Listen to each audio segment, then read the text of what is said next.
Hello everyone, welcome back to Exam Cracker. Today I am going to discuss development economics. This is an important part of your UGC NET and SLATE examinations. Okay, so from this part, growth and development, various questions came in previous years. So let's discuss the today's topic.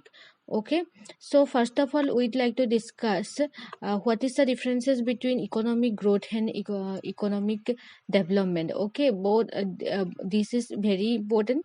And basically economic growth implies the change in per capita income, and while economic development means economic growth plus change. So economic growth इसका meaning है जब there is a changes in the per capita income का जो changes होता है इसको हम लोग इकोनॉमिक ग्रोथ बोलते हैं. एंड इकोनॉमिक डेवलपमेंट किसको बोलते हैं? जहाँ पे इकोनॉमिक ग्रोथ भी होगा प्लस ये चेंज भी हो सकता है. Okay, so change plus economic growth is known as economic development, and economic growth is simply mean change in per capita income. Next, Amartya Sen's concept of development. So Amartya Sen has given the concept in 1980s in his Development as Freedom. Okay, in his work Development and Freedom as Freedom, Amartya Sen gave their concept of development, and according to him, development would mean if there is capabilities to function included the freedom. So according to Amartya Sen, development is capabilities to freedom and include freedom capabilities of functions. Okay, so this is the thing. And next we'd like to discuss another important topic, that is sustainable development. So sustainable development का जो concept वो सभी को मालूम ही है. First of all Amartya Sen ने दिया था सस्टेनेबल डेवलपमेंट का जो कॉन्सेप्ट है, and it is basically emerge in 1987 in a report which is called our common future, the Brundtland report. Okay, and sustainable development means meeting the needs of the present generation without compromising the need of the future generations. Okay, next is important is environmental accounting. So what is environmental accounting? Basically it is given by David Pearce and Jeremy Warford. Okay, so environmental accounting is these things, and basically environmental accounting is done using this formula, that is total capital is equal to human capital plus manufacturing capital plus environment capital. And we can also use this NNP is equal to GNP minus DM minus DN is known as environmental accounting. GDP जब हम लोग calculate कर रहे थे या national income हम लोग जब कैलकुलेट कर रहे थे, एनवायरमेंटल जो कॉस्ट है उसको हम लोग इग्नोर कर रहे थे. ओके, एंड इसको सिग्निफाई करने के लिए ही एनएनपी के साथ जो है डीएम एंड डीएन को माइनस किया जा रहा है. डीएन का मीनिंग है depreciation of environmental capital and DM is known as depreciation in manufacturing capital. So हम जो डेप्रिसिएशन का वैल्यू है manufacturing capital and environmental capital, इसको हम लोग अगर माइनस करेंगे जीएनपी से, देन हम लोगों को एनवायरमेंटल अकाउंटिंग जो है वो मिल सकता है. ठीक है. Next important thing is that to promote the concept of sustainable development, Ministry of Environment and Forest was set up in 1985. Now next is index of development. Index of development में there are various types of index of development like physical quality of life index and human development index. Okay, so first of all we'd like to discuss physical quality of life index.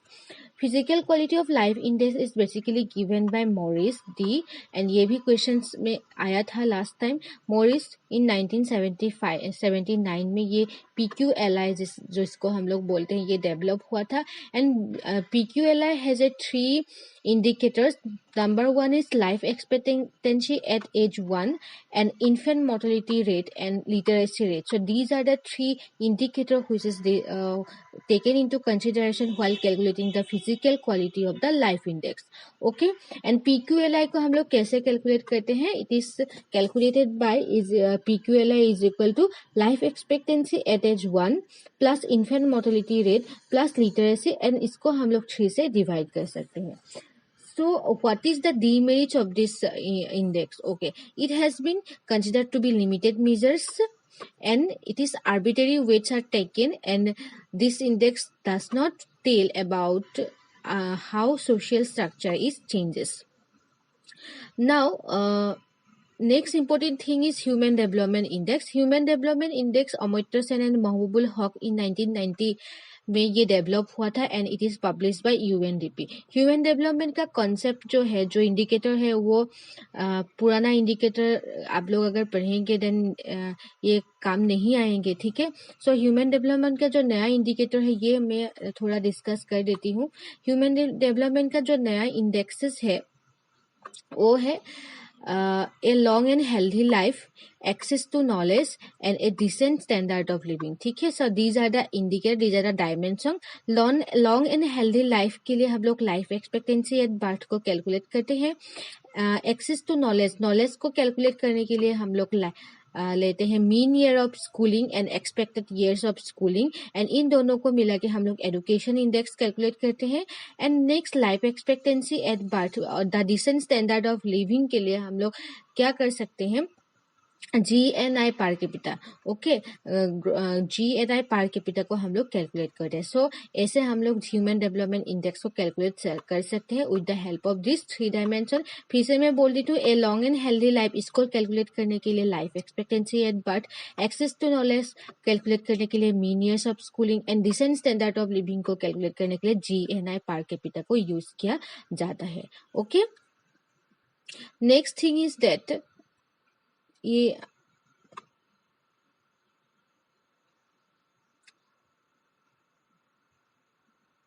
Okay हम लोग अभी कुछ theories पढ़ते हैं जो exam के लिए important है. Theory of big push. Okay, theory of big push ये भी बहुत इम्पोर्टेंट है. क्वेश्चंस आते ही रहते हैं फिर थ्योरी ऑफ बिग पुश से, and match of the following में भी क्वेश्चंस आते हैं. तो okay, so theory of big push basically it is given by Rosenstein Rodan in 1943, and very important assumption of this big push theory is that number 1 it is a oligopolistic structure. हम लोग जो भी theory पढ़ते हैं economics का, basically वो perfect competition से belong करते हैं, ठीक है. मगर बिग पुश थ्योरी एक ऐसा थ्योरी है जहाँ पे ओलिगोपोलिक स्ट्रक्चर जो है वो एज्यूम किया जा रहा है, एंड यहाँ पे economy of scale is also a assumption of this model. And very important point to be noted here is that the theory talks about indivisibilities. So big push theory में बोला गया था कि 3 indivisibilities के बारे में बोला गया था, and big external economics which will result from wide scale production and hence cheap raw materials and wide extent of market, इसके बारे में भी बोला गया था. अभी जो important point है, क्या क्या indivisibility के बारे में बोला गया था. So there are 4 areas of indivisibilities.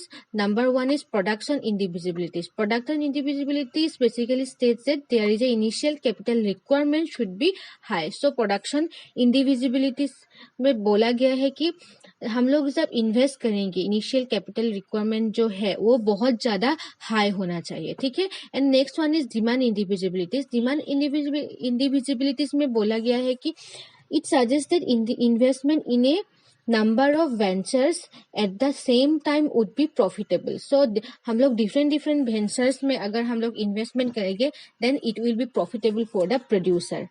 Next is supply indivisibilities. It is basically related to uses of saving should be in profitable ventures. तो जितना भी हम लोग जो सेविंग्स है वो सेविंग्स कैसे हम लोग करेंगे, प्रॉफिटेबल वेंचर्स में सेविंग करना है. Next one is psychological indivisibilities. Okay, psychological indivisibilities basically describe the environment in which development takes place should be created so that people can adapt that environment. So जो environment जो है वो create करने वाले हैं producer, so people उसके साथ मतलब मैच होना चाहिए, पीपल का जो थिंकिंग है उसके साथ मैच होना चाहिए, ठीक है. And finally, the theory also talks about the complementarities, that is interdependence. So complementaries के बारे में भी बोला है कि एक it and this complementarity and this interdependence, it implies that investment in one firm are dependent upon the investment of the another firm. So it is called the complementaries and interdependence, and that is why big push theories जो assumption है वो oligopolistic market के ऊपर base है, because oligopolistic जो market है वो interdependence is the main assumption. So यहाँ पे भी बिग पुश में जो है वो जो इंटरडिपेंडेंस है उसको लिया गया है, ठीक है. And basically in this theory government rule is also taken into considerations. And in short, the big push theory main elements are government rule, saving, capital, foreign trade. Okay and इसका जो demerits है वो भी हम लोग पढ़ लेते हैं. The theory did not consider the rule of small capital. So यहाँ पे स्मॉल कैपिटल के बारे में बात ही नहीं किया गया है, सिर्फ एकदम जो है प्रोडक्शन इंडिविजिबिलिटीज में डिस्कस किया गया था कि there should be capital should be vast. Okay and number 2, problems of shortage in capital, dynamic entrepreneur, skill labour, इसके बारे में भी इग्नोर ही किया है इस थ्योरी ने. एंड अंडर डेवलप्ड कंट्रीज को भी इग्नोर किया है. And this theory suggest measures to increase the employment, hence expansion of effective demand, which could lead the high inflation level of in the economy. So ये जो measurement है ये suggest किया है, एम्प्लॉयमेंट के बारे में सजेस्ट किया है, बट ये जो है पहले बाद में जाके इन्फ्लेशन क्रिएट कर सकता है, इसके बारे में डिस्कस नहीं किया गया. Next, the theory neglect the agriculture sector and its rule completely, and according to Jacob Weiner, the economics are most reducing and not output expanding. Okay, so next हम लोग theory discuss करते हैं. The critical minimum effort thesis, very important, and this critical minimum effort thesis is basically developed by Harvey Levenstein. Okay, and this theory is based on Malthusian theory of population, and in this theory critical minimum effort में two concept के बारे में बोला गया है. One is shocks, and shocks को हम लोग बोलते हैं income depressing factor, and stimulant इसके बारे में जो है वो है income increasing factor. So exam में भी आया था कि what is shocks and stimulus क्या है, ठीक है.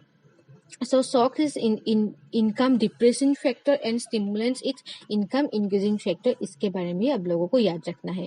And in case of underdeveloped countries के बारे में क्या बोला गया है कि shocks are greater than the stimulus.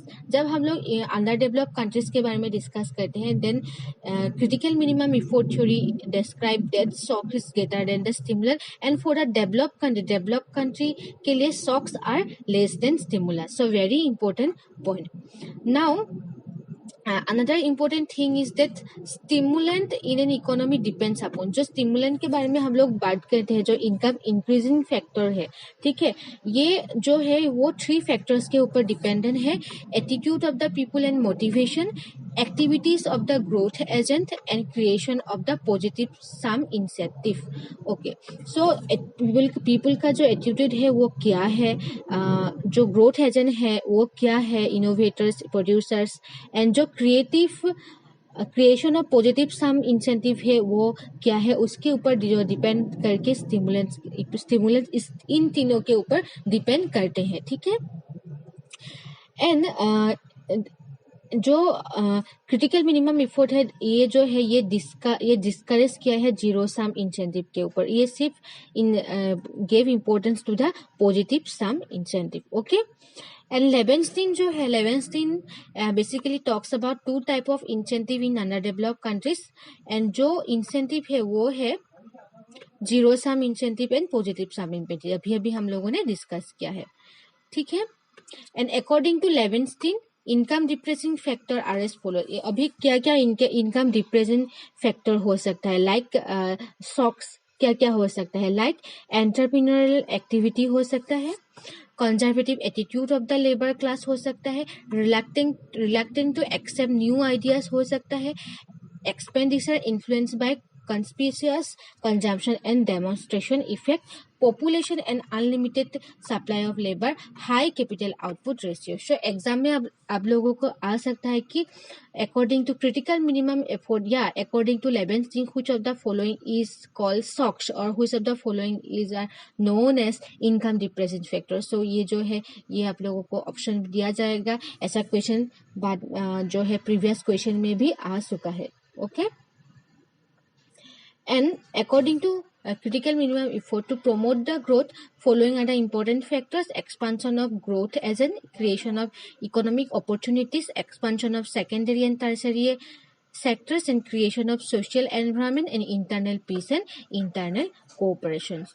Okay, and also Levenstein also gave importance to the entrepreneurial activity. जो entrepreneur है, entrepreneur play a very important role in Levenstein critical minimum effort theory. And entrepreneurs को जो है वो he work like a growth agent, ऐसे बोला गया है critical minimum effort में. Now what is the need for critical minimum effort? So critical minimum effort का जो need है वो क्या है? To overcome internal diseconomics. अगर internally कुछ diseconomics है already, उसको remove करना है.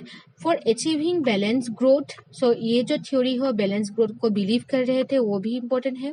To overcome depressions and to generate the growth of momentum. Okay. Now what are the difficulties of critical minimum effort?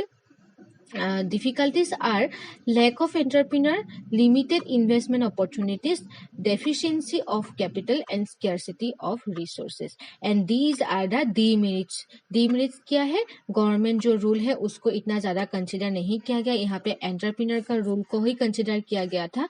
Okay and it did not consider the time element. Time element के बारे में भी नहीं बोला गया था. Relation between per capita income and population growth is not a simple affairs. Okay, now जो important theory है थ्योरीज ऑफ डेवलपमेंट. क्लासिकल ने क्या बोला है एंड केन्स ने क्या बोला है, रिकार्डियन थ्योरी क्या है, ये सब भी हम लोग डिस्कस करेंगे. बाद नेक्स्ट जो वीडियो है उसमें हम लोग डिस्कस करेंगे. If you have any doubts you can ask in the comment section below. और आप लोग हमारा जो बाकी का जो है वो भी आप लोग देख सकते हैं. डिस्क्रिप्शन बॉक्स में उसका लिंक मैं प्रोवाइड कर दूंगी. यूजीसी नेट पेपर 1 के लिए जो कोर्स है वो भी अवेलेबल है. यूजीसी नेट इकोनॉमिक्स इस प्लेलिस्ट में जाके आप लोग सारे इकोनॉमिक्स का वीडियोस आप लोग देख सकते हैं. ठीक है, और जो है जीएस के लिए भी इसी चैनल में आप लोगों को मिल जाएंगे. So if you are preparing for any kind of competitive exams, and then this channel also will help you. Okay, so thank you for watching and God bless you all. And yes, मैं और एक बात बोलने के लिए भूल गई हूँ. In the description box I have given a telegram link. You can join there and वहाँ पे आप लोगों को कुछ PDF मिल जाएंगे, important PDF मिल जाएंगे and important updates भी मिल जाएंगे.